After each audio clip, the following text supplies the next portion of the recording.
Class তখন আমাদের 11, স্কুলে প্রজেক্ট লেখার খুবই চাপ। আমরা কি করতাম জানো? ওই 3-4 জন বান্ধবী মিলে যার বাড়িটা সবার মাঝামাঝি তার বাড়িতে একসঙ্গে বসে আড্ডা, তার সাথে প্রজেক্টের কাজগুলো করতাম।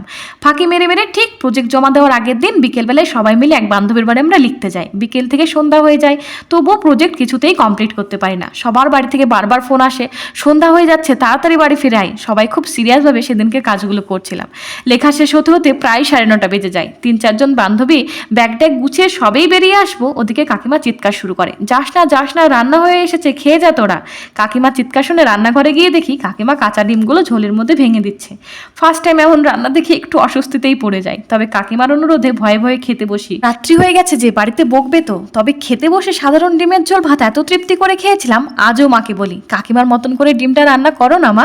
রাত্রি প্রায় 10টার সময় আমরা আমাদের সাইকেল নিয়ে বেরিয়ে পড়ি, আর কাকু পিছন পিছন এসে সবাইকে বাড়ি অবধি পৌঁছে দেয়। পুরোনো দিনগুলো মনে পড়লে আজও চোখে জল এসে যায়।